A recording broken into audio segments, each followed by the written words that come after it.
तो इस season Bayern Munich का ट्रांसफर मार्केट उतना कुछ खास नहीं गया है। मतलब मैं अगर कंपेयर करूँ दूसरे सीजन का ट्रांसफर मार्केट से, ट्रांसफर लिस्ट से, क्योंकि देखो बायर्न सिर्फ एक ही स्टार प्लेयर साइनिंग की है, वो है जोनाथन टा, जो सेंटर बैक पोजीशन पर। लेकिन बायर्न जो काफी समय से, खास करके इस सीजन, जो विंग पोजीशन पर प्रॉपर लैग कर रही है, वो कहीं ना कहीं भाई, मतलब पहले तो थॉमस मुलर क्लब से निकल गया है, उसके बाद लीरोय सनी कॉन्ट्रैक्ट रिन्यूअल नहीं किया, वो गैलेक्टासराय चला गया। तो भाई यहाँ पर विंग पोजीशन पर बहुत टैलेंट लैक कर रही है, खास करके यंगस्टर्स। देखो बायर्न, अगर मैं कंपेयर करूँ दूसरे एलिट क्लब से, तो कहीं ना कहीं बायर्न यंगस्टर्स को साइन करने में बहुत ही लैक कर रही है। ये मैनेजमेंट का पूरा गलती है, क्योंकि मैनेजमेंट ना अच्छा कॉन्ट्रैक्ट ऑफर और एक अच्छा फ्यूचर ऑफर नहीं कर पा रहा है यंग टैलेंट्स को। एग्जाम्पल ले लो, Florian Wirtz, Bayern Munich reject कर लिवरपूल प्रेफर की है, क्योंकि लिवरपूल पर अच्छा फ्यूचर भी है। तो कहीं ना कहीं भाई क्लियर दिख रही है बायर्न बोर्ड मैनेजमेंट पर बहुत ही, मतलब प्रॉब्लम है।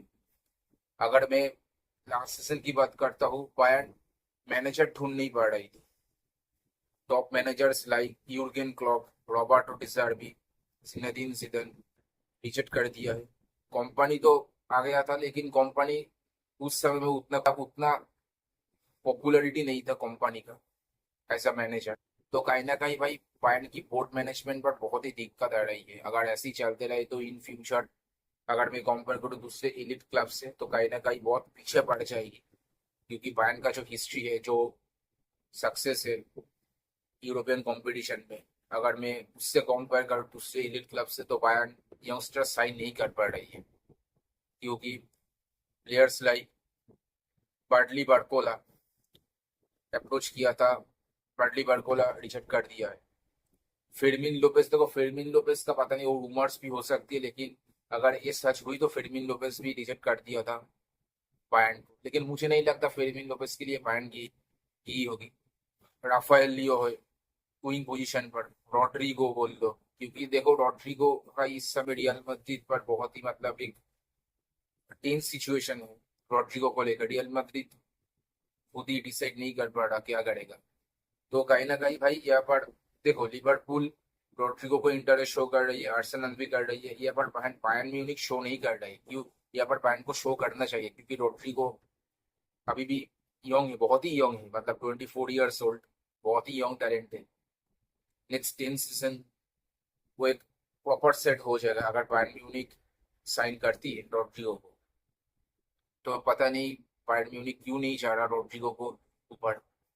सेम ही प्राइस टैग है, 100 मिलियन। लुइस डियास को जो दे रहा था 80 से 90 मिलियन तक, जो प्राइस टैग लिवरपूल लिवरपूल ने रखी थी। तो मुझे लगता है और 10 मिलियन, 10-15 मिलियन ऐड कर कर रॉड्रिगो के ऊपर जाना चाहिए। अगर एक लेफ्ट विंग या राइट विंग के लिए बायर्न म्यूनिख चाह रही है, प्लेयर साइन करना चाहती है, तो मुझे पता नहीं क्यों नहीं कर रहा। Same news for Rafael Leo. AC Milan ready है सेल करने के लिए, क्योंकि एसी मिलन को पैसे की बहुत जरूरत है इस समय। तो मुझे पता नहीं बायर्न क्यों नहीं जा रहा। एक 29 ईयर्स ओल्ड का लुइस दियास के ऊपर जा रही है वो, मतलब ये सेंस नहीं बना। उसके ऊपर 80 मिलियन प्राइस टैग लिवरपूल लग रही है, और उसके ऊपर जा रही है बायर्न म्यूनिख। मतलब ये मुझे इतना सेंस नहीं बना दिया, बायर्न ऐसा क्यों कर रही है। जाबी सिमोन्स के ऊपर इंटरेस्ट शो किया था, और कहीं ना कहीं यहाँ पर चेल्सी ये डील हाईजैक करने की कोशिश कर रही है, और कर भी चुकी है। क्योंकि साबी सिमोन्स का भी एक रिस्पॉन्स आई है। तो यहाँ पर क्लब टू क्लब आप डिस्कस होगा पीएसजी के साथ। आप देखते हैं पीएसजी का अगर अच्छा खासा एक आस्किंग प्राइस मिल जाएगा, तो पीएसजी सेल कर देगा साबी सिमोन्स को। उसके चलते लियोनार्डो ट्रोसार्ड और बायर्न का, मतलब बायर्न इंटरेस्ट शो की थी लियोनार्डो ट्रोसार्ड के ऊपर, लेकिन आर्सेनल यहाँ पर कोई रिस्पॉन्स अभी नहीं की है।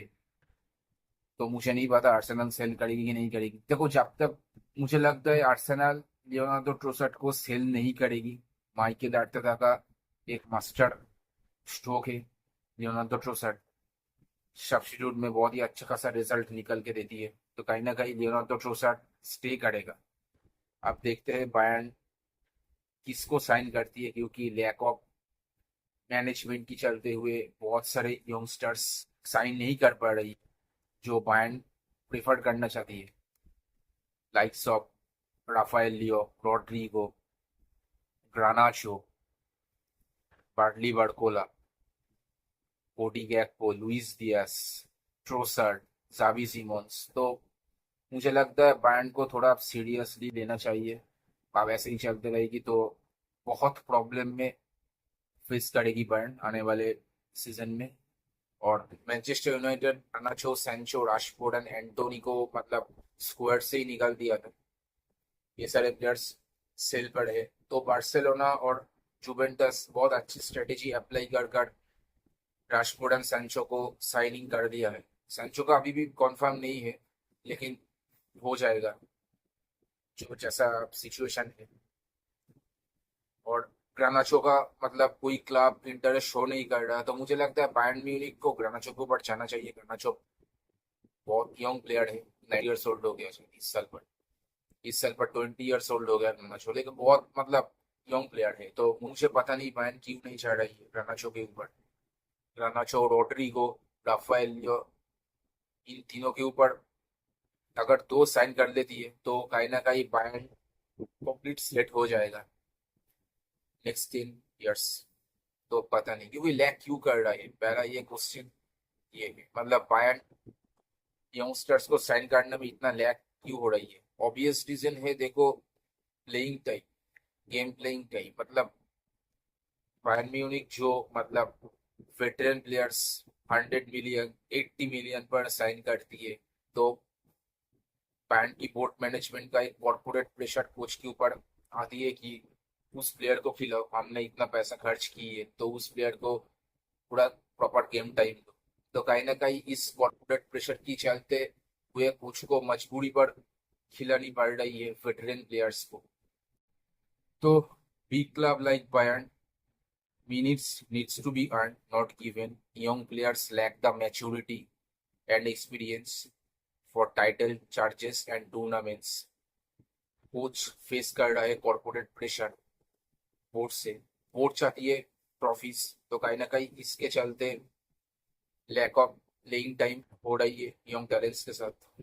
तो इसके चलते मतलब एलायंस एरिना लेस अपीलिंग हो रही है यंग स्टार्स के लिए। बायर्न का स्ट्रेटेजी थोड़ा थोड़ा मैनचेस्टर यूनाइटेड की तरह ही है, short term contract veteran players को देकर सक्सेस लाने की कोशिश कर रहे हैं। तो ये कहीं ना कहीं भाई यंग टैलेंट्स के ऊपर बहुत एक इफेक्ट हो रही है। और जो यंग टैलेंट्स बायर्न साइन करना चाहती है, यंगस्टर्स बायर्न साइन करना चाहती है, तो वहाँ पर भी थोड़ा मतलब इफेक्ट हो रही है इसके चलते। बायर्न का लॉन्ग टर्म कोई स्ट्रेटेजी नहीं है, वेटरन प्लेयर से साइन कर रही है। जहां तक इस सीजन बोल लो, लास्ट सीजन और 2 सीजन पहले की बात बोल लो, तो हमें मतलब कोई एक अच्छा यंगस्टर साइन करते हुए नहीं देखा अभी तक, एक्सेप्ट फ्रॉम मूसियाला। वो तो छोड़ो, मूसियाला एकेडमी से ही उठकर आई है, तो कहीं एग्जाम्पल ले लो फ्लोरियन विट्स, बार्टली बार्कोला, ये सारे यंग प्लेयर्स बायर्न को रिजेक्ट कर रही है इसके चलते।